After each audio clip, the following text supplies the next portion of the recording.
So, first recording of AI Caramba. What do you think of the name? It's great. I love it.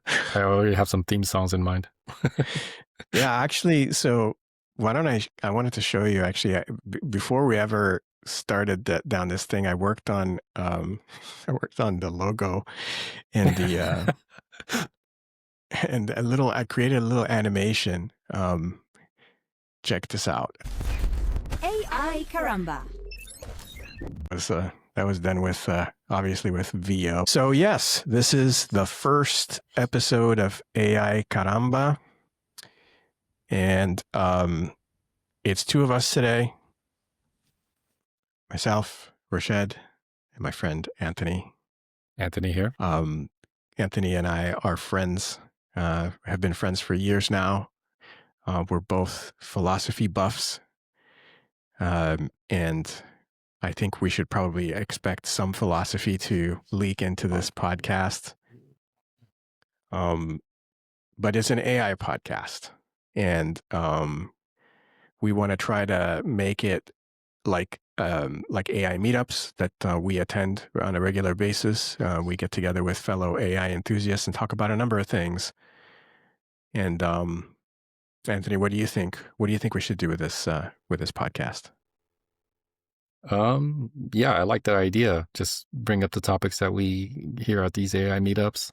We talk a bit about society, about the technical issues, do some tutorials. Yeah.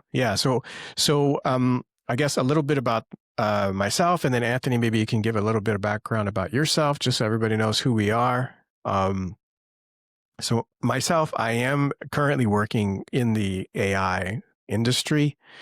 I work for a company called Fabrics AI, where we're basically have an agentic platform for doing all sorts of automation and analytics and operational intelligence work, and primarily the IT and network operations type of environment. But we're actually build agents and have a pretty cool agentic platform.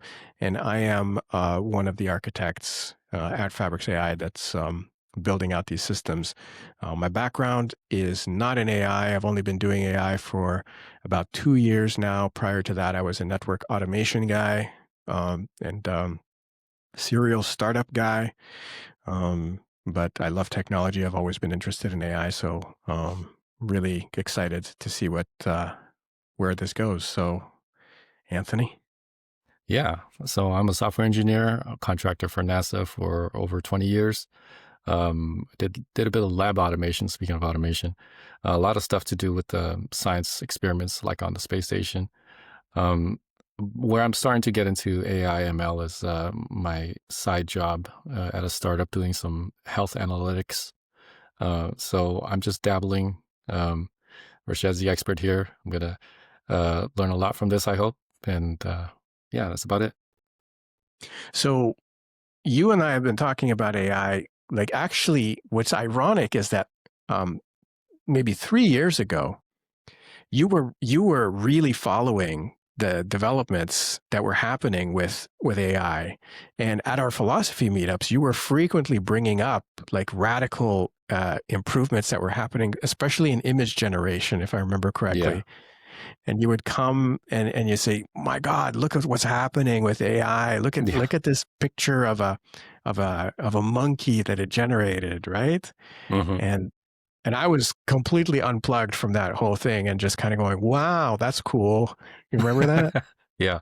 I forgot to mention that a big part of my interest is image generation with stable diffusion and its other things like that.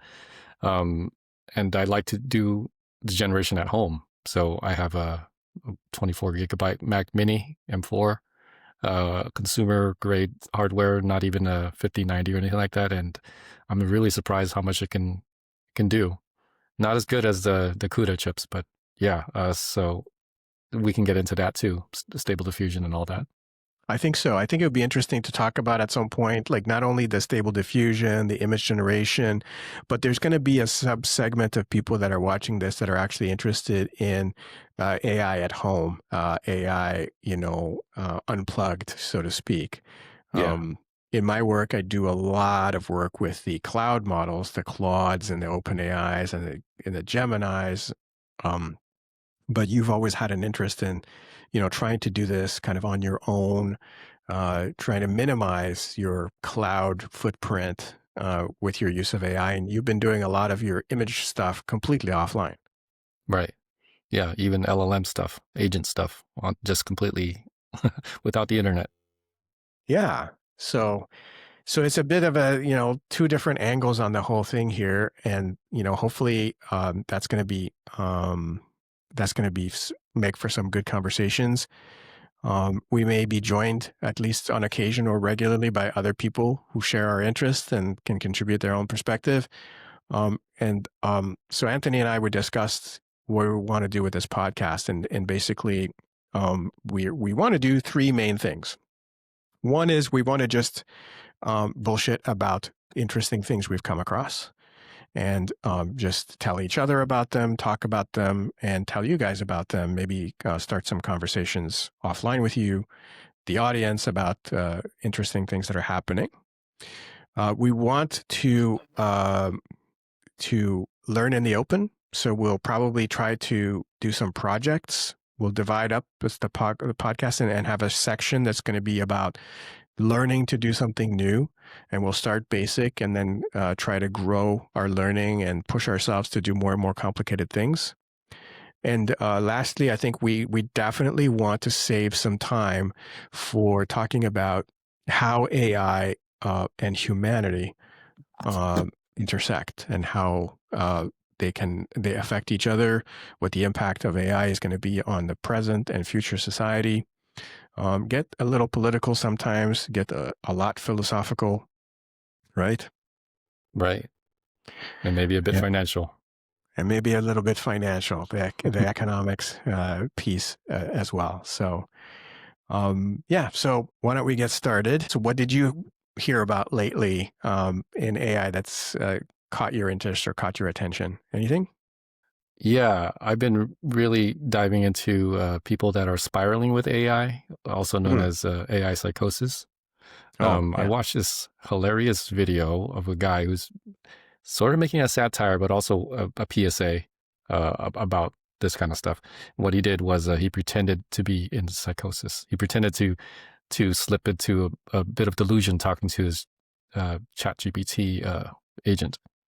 And he just kind of followed its directions, and it was playing along until the ChatGPT. Which one was it? The non-sycophantic one. Yeah, I don't know. They're all pretty sycophantic, but the 5.0 was kind of a disaster release for that, right? Right, where they turned down the knob a lot, and people were hating it. So then he reverted back to the old one because he was using the paid version. So he continued his story. He made a little about 1 hour documentary about it, and he ends up in the desert wearing tinfoil hats and doing all sorts of weird stuff. So he wasn't actually in psychosis. He just wanted to see how the model would react to somebody who was acting like they were in psychosis. Yeah. And he was trying to be quite reasonable at some points. I mean, at some points it was obvious that he was playing, but he was fighting back with the AI a little bit. Like, are you sure about that? And things like that. And still the AI kept on pushing him to do crazier and crazier things. Fortunately, he didn't I've do seen anything so many, illegal, like lately, I've seen quite a few things like that. I wish I could remember exactly, but just yesterday on Reddit, I ran across a person who was having a delusion. They felt that they were someone else, and the AI was completely feeding into that delusion. And this person ended up on the news, and it's an embarrassing thing, right? It's an embarrassing thing to talk to a news crew and admit that you got pulled into this delusional rabbit hole by a chatbot, but it apparently is happening. It's happening a lot. Enough. Yeah. There's a Bloomberg reporter that's reported on probably tens of people who've gone through this. And there's another newspaper, I forgot. People have written books about this already. With cases of AI psychosis. Honestly, it's like that's what happens when a technology outpaces our social ability to adapt to it. That's what's going on. Yeah, and I played around with well, Yeah. not trying to simulate delusion or anything like that, but kind of pushing it, see how far it would go. You know, not jailbreaking per se, but talking about things you might not supposed to be talking about with it, and um, yeah, it can get pretty deep. I play around with fiction. That's what I mean. Like I kind of Uh, do some role plays and things like that, and like, wow, okay, I can see how people can go nuts with this. well, it's interesting because there's another side to that coin. Actually, there was recently there was article. I forget who it was. I think it was Harvard Business, said that LLMs and generative AI tools in general are actually really good at stimulating people's creativity. Yeah. Which is the flip side of the same coin. Right. And I have a lot of that experience. Like I've myself, when I started delving into AI, especially when I started using AI to help me develop code, my creativity just like it was quite an enabler of Yeah. that creativity. I felt completely unshackled to just create and make and invent and you know and Hmm. um and it's been incredibly stimulating from that perspective for me and for a number of other people as well, right? We hear all about vibe coding and all that stuff, but usually when we talk about vibe coding, we're talking about, how it goes wrong. But I think that there's also just this amazing stimulus effect that it has on people. And Yeah. psychosis is when you're stimulated to go in unhealthy directions. Right. And sometimes you can be stimulated to go in incredibly productive directions, and you could actually grow as a person. Oh yeah. Yeah, for sure. Um, there was a moment a few days ago I was talking to it about idealism versus physicalism. Um, I think it was with ChatGPT. And I brought up some parallels with quantum non-locality as a metaphor for something that um, I forgot exactly what my theme was. I was trying to make a parallel between quantum non-locality or the fact that you can have an electron spin over here and an electron spin on the other side of the universe that are correlated. Um, that's an emergent property. That's considered to be in some cases a what was that, strong emergence and weak emergence. In some cases, Yeah. it's considered to be strong emergence, and probably the only example of strong emergence that we have in physics. And I was trying to relate that to the idea that consciousness is emergent from regular physics. So I asked ChatGPT to compare the two, and it led me down a 2-hour rabbit hole looking at equations and crazy stuff. I got my cork board with the strings that's across and everything like that, Yeah. and it was it kept on doing the sycophantic thing or the obsequious thing, where it's like, Yeah. great What a question. brilliant question. You're so smart to be asking that. Right. Yeah. Like that Yeah. question gets right to the point of the blah blah Yes. blah blah blah, and Oh, like, now you're really asking the hard questions. You've yeah, right, struck to the heart of the issue. yeah. Yes.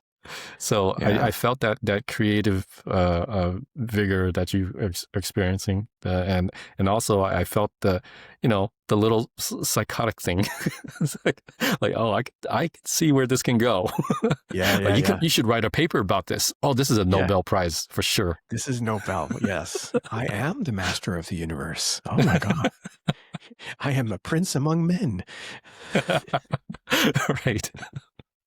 So in Yes. this comical episode, this satirical show, he was talking to ChatGPT about some baby experiences, some experiences he had before he was 5, and he was like, "Is this unusual? I think it was the smartest baby ever, or of 1986 or whatever it was," and it really went along with him, and he started to try to simulate the environment in which his genius began. So ChatGPT got him eating baby food Oh, in the middle of a desert. yeah. My goodness. All right. Well, I mean, okay. So we were talking earlier also about some other creative stuff. You said that you had a particular interest in AI for art, Yeah.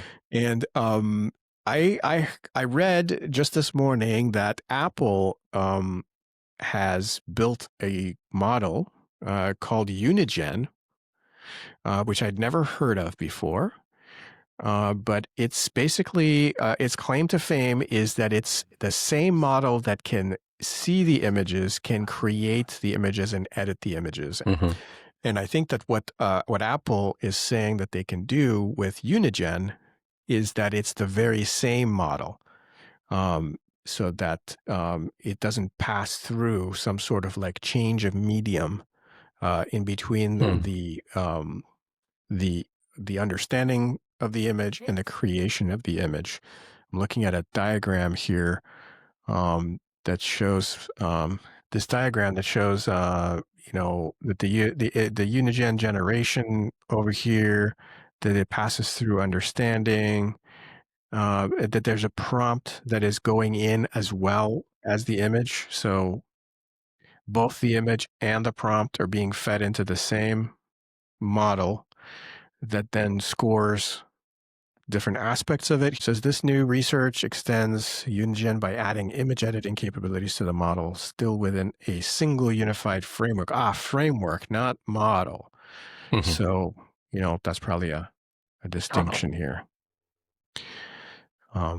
Well, I don't know. I mean, have you run into anything in your own uh, Yeah. forays where you think that this can you like are you able to let's just from reading this, are you able to glean the value, or is it not obvious?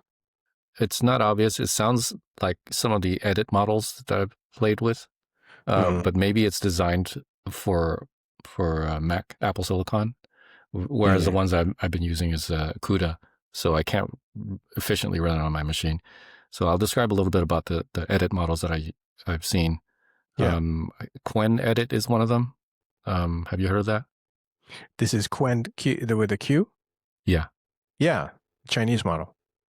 Yeah. So they have a image generation model, but they also have an edit version of it.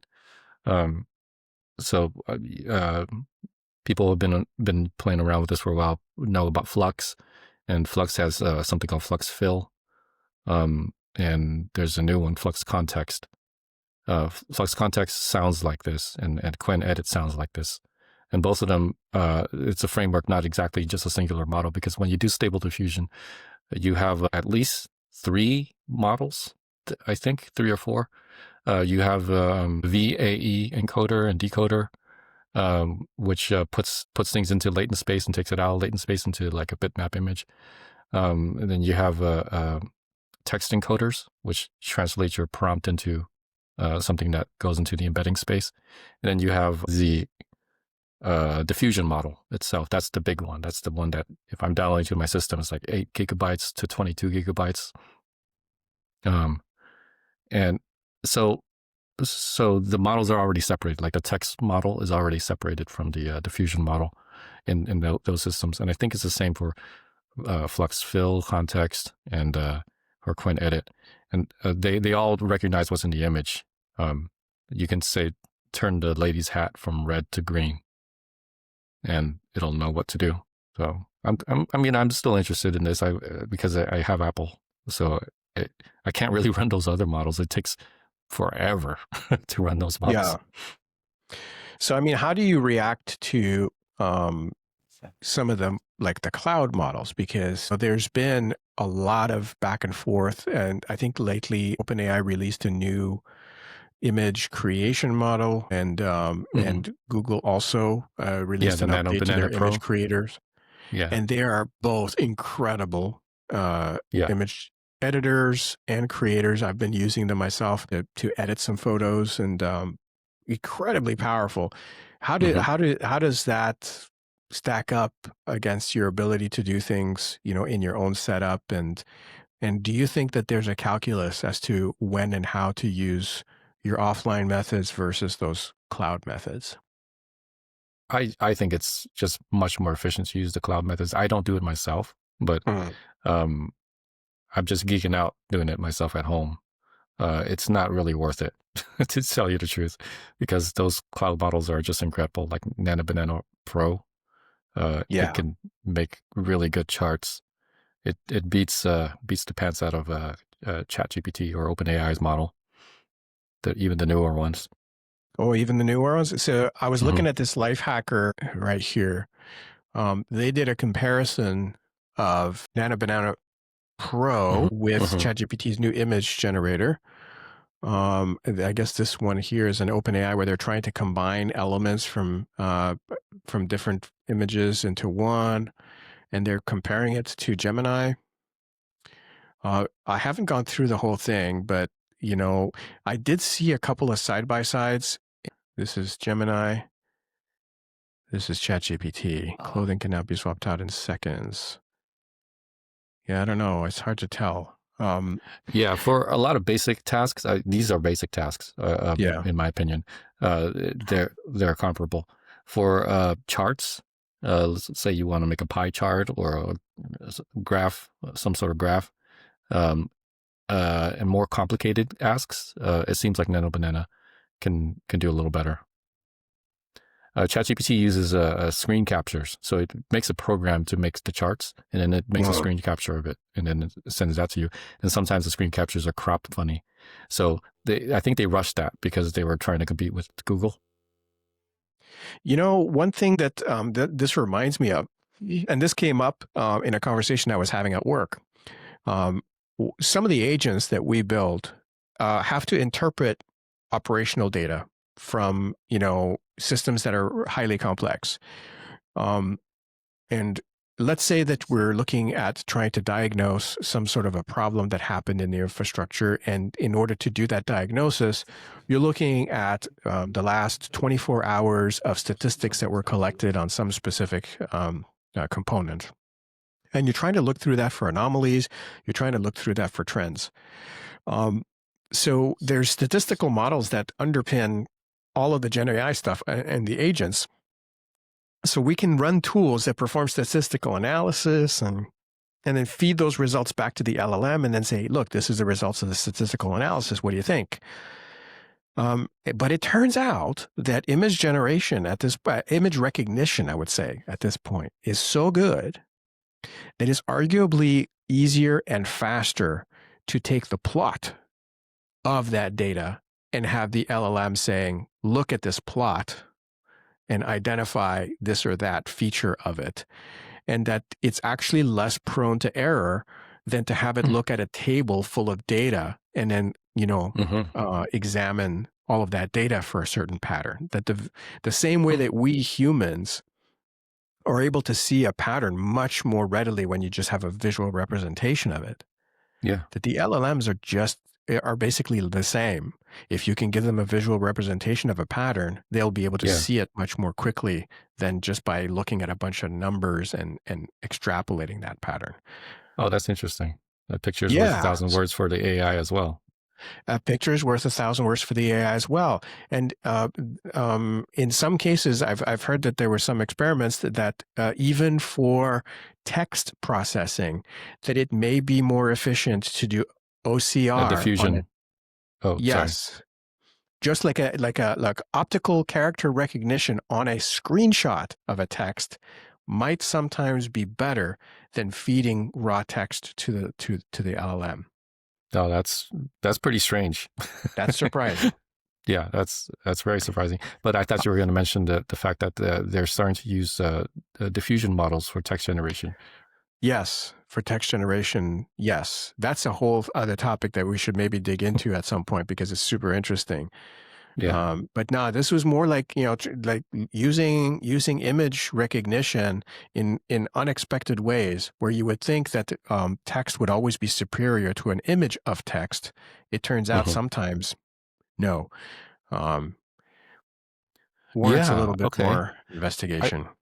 I think I mean I have my own guesses, totally just crazy guesses, but with the images you have relative locations, XY locations that could tell you that could focus I guess the attention head of the model Yeah. in certain ways. Whereas if you're just looking at it as just one string of text, one serial string of text, then the AI has to guesstimate where to pay attention. Yeah, man, there's a couple of people that I know that at some point I would love to invite onto this podcast to tell us a little bit more about how the attention mechanism works, um, and how different heads are focused on different scopes, where you have the one that's focused broadly, the one that's focused very narrowly, and how those all work together. It's a bit mind-boggling, but it's worth understanding if you're into this stuff. Yeah, Um, so let's see if we can move on to our project. sure. Um, so we wanted to see if we could leverage this podcast. We're about halfway in right now. So um, we wanted to talk about a potential project. And when you and I were talking before I started the recording, Anthony, I had floated the idea to you of, hey, why don't we build an agent together, or, maybe in parallel on the show. You do it your way, I do it my way, and we kind of like share our struggles with the audience as we go. And then as we were talking about it, you're like, well, what should this agent do? And I was like, well, oh, here's an idea, there's an idea. And you're like, well, Rached, you're kind of putting me on the spot here. I don't have any freaking idea you know, what I want an agent to do. So we decided, why don't we make that our first project, is to try to come up with what we want an agent to do for us. Yeah. So I think this is a problem people run into, right? Right. I know you told me before that when I was asking how to streamline my startup's work, and you said, what would a human do? And so that's where you would start, right? Thinking about That's where I would start. what would you get an intern or someone to do?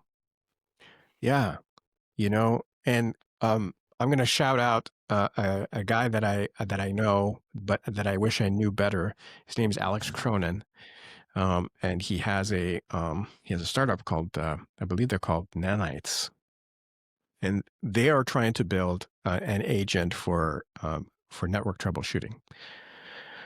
And I had a nice conversation with Alex, and that's when we were debating about how to do this task of building basically an AI network engineer. And I'm thinking right away, about all the tools that you'd have to build, to go out and perform various functions in the course of doing this troubleshooting. And he's listening to me very politely, but then he says, well, I mean, what do people do now?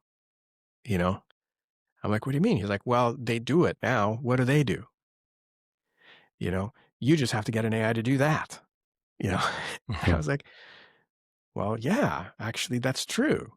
That is, and chances are there are tools, and ever since then, that idea has been planted in my head, and it comes up all the time at work, where I'm like, we build software for people. And then we say, okay, the software is going to do all these things, and it's going to give them to you, person. Now you do something with that. And we just take it for granted. That's how it should work, that the software should take us this far, and then you, the user, now have to do something with that. Otherwise, the software is just useless. And that's where we should be focusing our AI agent effort, is that last piece that a human is currently being asked to do. It's like, can any of that be done by an AI to make it even easier for a person? Why should I look at the dashboard, interpret the dashboard, decide what I should click on next, and then look at what happens when I do that? Yeah. Why can't the AI do that for me and then tell me how it all turned out? Okay. I just thought of something as you're speaking. All right. Let's have it. Tell me. Well, my startup is looking for a machine learning or data scientist person, and we were going to look at some university departments to ask them if they have any junior people or anybody that wants an internship, essentially. Yeah. So yeah, I'm looking to create an intern searching bot. All right. All right. Searching for an intern. You might be interested in bringing an intern to work with you on this Yes, project. yes. At Now that we have an point, idea of what we want them to do. you have some idea of what you want them to do. Yeah, we want somebody to do some data science or machine learning. Okay. So that's one set of use cases that we can maybe zoom in on. But Yeah. prior to that, there's another set of problems you have to solve, which is how to find that intern in the first Yes. place. Right. Right. That's the first problem. I mean, the finding the intern is the problem. I'm setting an AI agent to do, because I was looking at all the alternatives, going on recruiting sites or just doing manually looking at the university's web pages and all that kind of stuff myself, and I was kind of dreading it. So maybe a bot could do it. Why don't we try that? And I think that this is actually a use case that a lot of people are trying to tackle. There's agents out there. That's we would not be the first to make such an agent. Let's just say that. So Yeah. the benefit is that we actually even have some ability to perform research on the internet about how to accomplish this because others have tried. Mm-hmm. Okay. Why don't we just both try to do that? Mm-hmm. You know, uh, I think it starts with like some basic kind of like, so the difference between you and me right now is that I've built agents before. This would be your Mm-hmm. first, right? Right. So I think that that's a valuable, difference in perspective. And, I'm interested to see what you might come up with on your own. Yeah. Should I share I've my got, ChatGPT screen and then start asking away? yeah, why don't we try that? I mean, this is the very first thing. It's like, okay, I have an idea. Let's see what we can do. Let's see AI as a learning buddy. Yeah. Okay. I go about making an AI agent to help me hire a machine learning or uh, intern. I'll just do that. All right. Okay, so it's kind of talking about the job now. I was more thinking about how this is going to interact with the web browser and look for universities and things. All right, let me This skim through this assumes real quick. basically that you already have a bunch of resumes, by the way. So I think it's made an assumption here. Yeah. Okay. So we need Let's to start rewind. before this. Yeah. So I am looking to get resumes and referrals from university faculty, and I'll just start with that. Okay, faculty refers have high signal. Okay, asking for judgment. Okay, it's getting too deep into my particulars, and like I'm looking for an ML person. I actually just want an agent to do some web scraping. Maybe I should ask about that. I think it's assuming that you're going to ask people to send you resumes rather than. So when you say university faculty, what do you mean by that? So my boss told me to find like the head of computer science for San Jose State or something like that, and Okay. ask them, hey, do you got any good students or any places I can go meetups and things? Oh, okay. So this is literally kind of like what it's suggesting here. It's suggesting it's not really crawling the internet, right? You have to crawl the internet to first identify the person that you'll be sending this message to. Mm-hmm. Right now, let's focus on what we want. Or what I like to do is I would say, okay, look, let's ideate. Let's talk about what my idea is. Help me flesh out my idea without going into the design yet. Yeah. If I tell it that I want to start with the web crawler, that might be jumping the gun, right? that's an implementation detail. Yeah. Maybe you probably are going to want to start like with a web crawler. But the thing is like one thing I do know is that crawling web pages is harder than it seems. No, I'm familiar with web scraping a little bit, Okay. so I can handle that. But I guess I'm talking. We're on the topic of what level do we want to talk to the AI about this at? Like you're suggesting a workflow. So like how high of a level are we talking about the workflow here? From a sense of, okay, so the first step is to build a crawler, second step is to build an ingester, and third step, or or what? So just like the way that I would do it is my first goal would be to try to come up with a master document that will be the reference for myself and this assistant as it helps me make my agent. Because otherwise I have to keep track of this whole design and this whole conversation in my head. I want to come up with a master design doc that lays out exactly what we're trying to do. And then maybe in a different section, lays out a plan for the phases in which we're going to do it.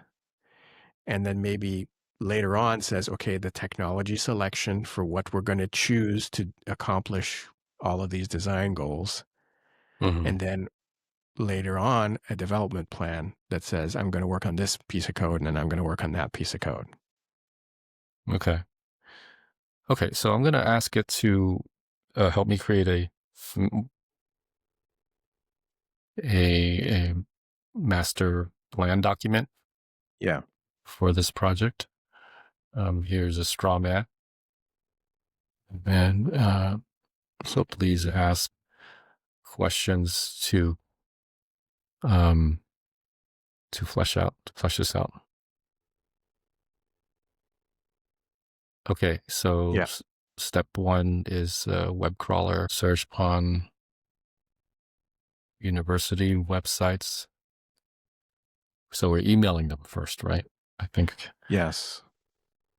Well, and should we be ambitious and have the AI answer to professors?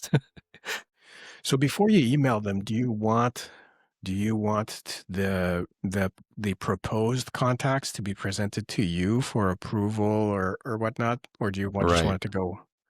No, for the first couple, I'd want to vet requesting for interest, and I should put in optionally. So something about asking for permission first. How would you call that? I would put that as a step 2 before this one. Oh, make a list of make a list of faculty contacts and present back to me for confirmation or. I just how about this confirm before, confirm with the user. Okay, and I think that's it to keep it simple. Yeah. Yeah. Okay. Do we want to persist a database of people who have been contacted and when? Oh, yeah. All right. Okay. That's actually a pretty good start. It's pretty simple. It has 2 tools, one to search, another one to email. Let me see. Web crawler. Okay, good. Okay. Let's see. Faculty qualification and ranking. Okay, so this is going to be the one that sees if it's in the humanities department versus the computer science department kind of thing. Yeah. Outreach and drafting, email delivery, persistence, admin review, human in the loop checkpoints. Great.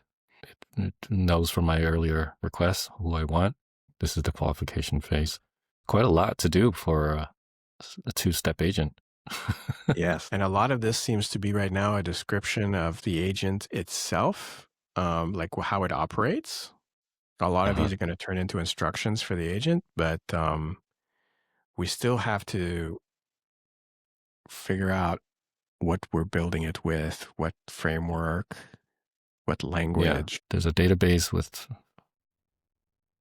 how many tables, faculty, outreach, events, responses. Okay. Admin. Okay. Risks. Okay. So there's a first pass master plan. Okay, so I have to flesh it out with answering more questions here. Yeah, it's getting pretty deep into almost the implementation of it. Not quite, but yeah. Yeah. So this is a start. What do you think? Yeah, I was thinking of asking one more question. Um, Go for it. Something to do with the actual implementation of it, like the toolkits that I'm going to use. Like I'm going to ask it if I can use Visual Studio Code for this. There you go. We're getting to the meat here. Okay, I can see how this would work. So you just call the agents from the command line, I guess. Oh, there's extensions. Don't need Copilot, but you can use it carefully. I don't know. I wonder what that means. Okay, they want to use SQLite when this isn't enough. So it's suggesting LangGraph as the framework. Wow. Okay, it can generate the workspace. Okay, now I'm satisfied for this All iteration. right. We'll see where it goes. Feel free to, save this. You can actually, I don't know if you've ever tried this, but in ChatGPT as well as Claude, the Mhm. chatbots, you can create projects, and then you can save a chat within a project, so you're always able to go back and yeah, see that project right Gotcha. there, and then you can move that chat to that project.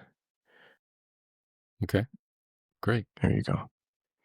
Yeah. And then in the intern hiring, like that project, you put in a project description. You could probably add some files, so that you can reference those files. You could actually take the plan once you're happy with it, and you tell it to create a markdown document Mm-hmm. and save it as, a project kind of level document that it can just reference all the time. So, Okay. but maybe we can work on scaffolding that stuff next time. Yeah, sounds good. All right, cool. There was one more thing we wanted to talk about, which Mm-hmm. was a really interesting video that you and I both watched from the Internet of Bugs, Yeah. where it talks about um, the inaccurate or maybe kind of like don't look over here, look over there type of way that people Yeah. talk about AI and dangers. And I Mm-hmm. think Is that anybody the like definition who's of a red herring? maybe it's a red herring, or maybe it's a distraction, a Mm-hmm. wagging of the dog, so to speak, Yeah, it's a distraction. Yeah. Go right? ahead. Mm-hmm.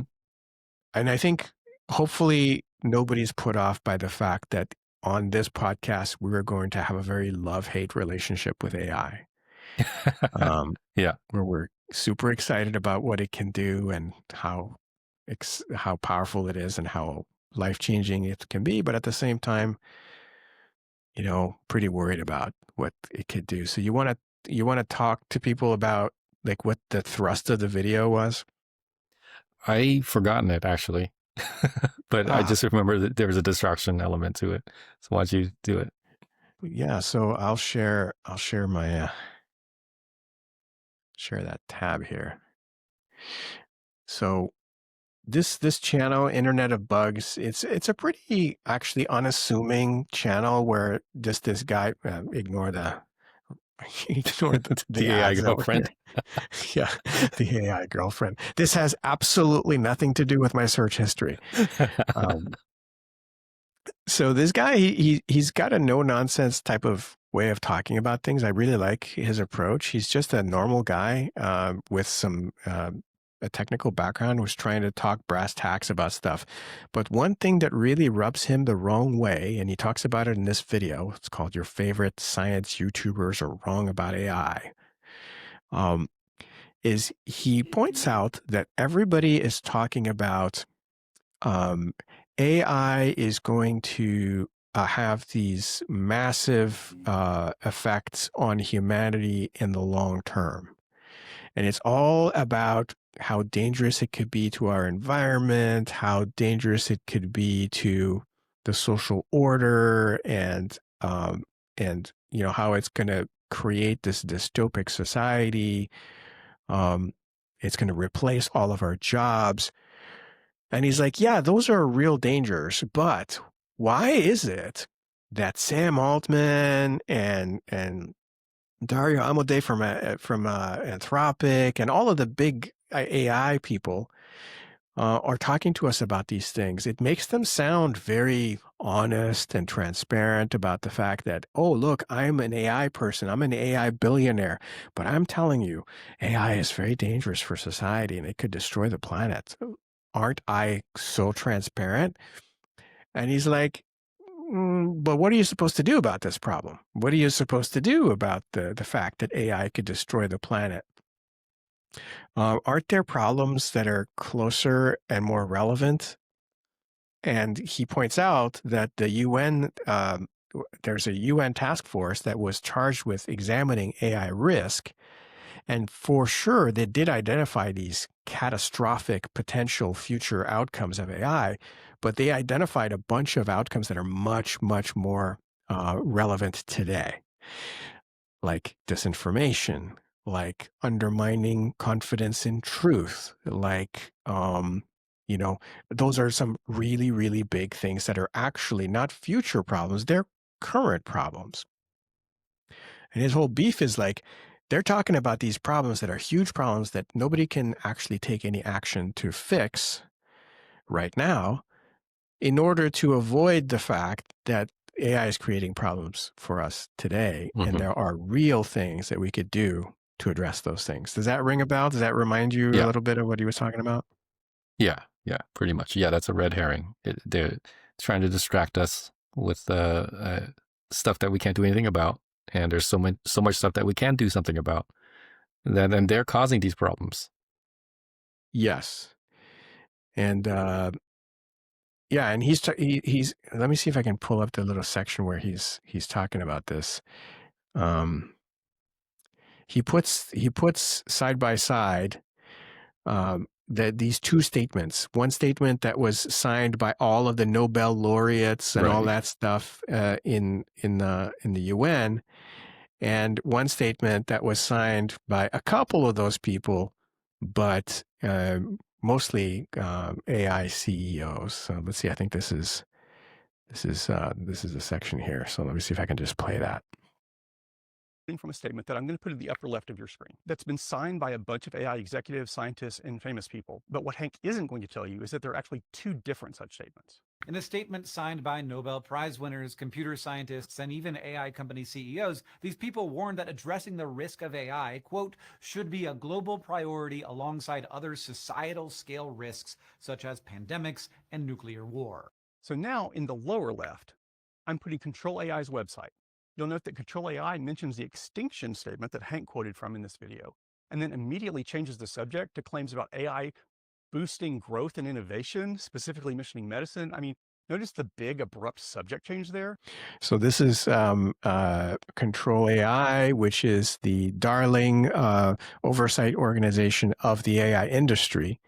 And Control AI is quoting from the UN study, which I think this is the part where he talks about that. Right side, I'm putting up the site redlines.ai with the other statement, which originated during the 80th UN General Assembly. Now, let's look at what was omitted from the statement that Hank read. The redline statement talks about widespread disinformation, and widespread disinformation from AI is already a real problem, but the SciShow statement completely ignores it. I'll put links about that below. The redline statement also talks about large-scale manipulation of individuals, including children, and again, already a real problem, and again, links below. But the SciShow statement, again, just completely ignores it. So I don't want to play too much because fair use and all that business, but I think that his point is really valid, right? That there is a vested interest in us underplaying some of the very real risks that AI poses to us, like kids manipulating children. It wouldn't be that hard to pass sensible regulation to protect children from AI. Whereas passing laws that protect humanity from an extinction level AI event when AI becomes self-aware and launches nuclear missiles at every capital city of the world, that might be a little bit hard for government to do something about today. I mean, we should be thinking Hmm. about it, but Yeah. we will, by the time we reach that problem of having AI nuke us, we will be long past the problem of AI screwing up our kids. Yeah. And I think there's two motivations to the CEO's statement. One of them, like you said, is to show that we care. We rich billionaires actually care about the people, and we don't want to make our humans extinct. And the second is our AI is so powerful. Look at us. Invest more. Yes. Yes. Yeah. And as somebody who works in AI, let me tell you, people listen to these AI CEOs a little too much. You Yeah. know, I don't know. I'm so tired of hearing about like AGI is around the corner and, all the hyperbole every time a new model comes out. That's it. This is the one. This is Yeah. no, guys. No, no. Yeah. Right. And, They're just and, incremental updates, and they're making it sound revolutionary. And the way that they're releasing, the release pattern is obviously tit for tat with the competitors. if a cat food company CEO tells you that their cat food is delicious, you take it with a grain of salt because they're a cat food CEO. Yeah. Of Mm. course they're going to say their cat food is delicious. Yeah. How come people aren't approaching these AI CEOs with the same level of skepticism about some of their claims about, oh my God, this is all incredible. This is smarter than Hmm. a human being. We're at super intelligence. Right. Uh, Because again, the marketing, the second motivation, the marketing of it connects really well with the first motivation, because they're showing off their capability. Like it's capable of destroying humans. Imagine what it could do if we put it in the right direction. We could help humans so much. yes, Um, yes. so it's a very selective form of marketing their characteristics of their companies. And to be honest, I mean, they can help humanity so much, but what they want us to do is to be so desirous of that help that we will not stand in the way of anything they're trying to do. You Yeah. know, there's an article published recently that shows that AI is actually really good at detecting early onset dementia Hmm. from some scans that human beings, can't really do very much with, from like basic EEGs or something like that, that Yeah. they're able to detect early onset dementia. Wow, that's amazing. More of that, please. Hmm. But that doesn't mean that because I want that so much, I'm going to let, the AI companies just wantonly destroy any notion of truth in public discourse. All Yeah. right. Yeah. To their credit, Google actually recently came out with a service. I don't know if they're going to want to charge for it or what, but they insert little digital watermarks in all the videos that you Yeah. generate. And now they have a way for you to upload a video, and they will automatically search that video for those watermarks and let you know if there's Yeah. any If AI it's been component to it. that's watermarked by them though only, but it's Watermarked a by good them. start. Yeah. It's a good start. I mean, but Hmm. more like that, please, Yeah. Yeah. we need that. No, that shows that they care. I mean, that is an example of caring. The other one, like we're approaching AGI, that is a fake example of caring. They totally Yeah, don't care about that. they really don't care. Yes, I think you're right. It's trying to feed into the unrealistically inflated expectation Hmm. of what the technology can do, because that overinflated expectation is how they can get an entire economy to invest trillions of dollars into a Yeah. business that only generates billions of dollars. Yeah. And I forgot to add, I wanted to say the first place, to your question of why are we listening to the cat food companies talking about their cat food so good? It's because of this fake hedging.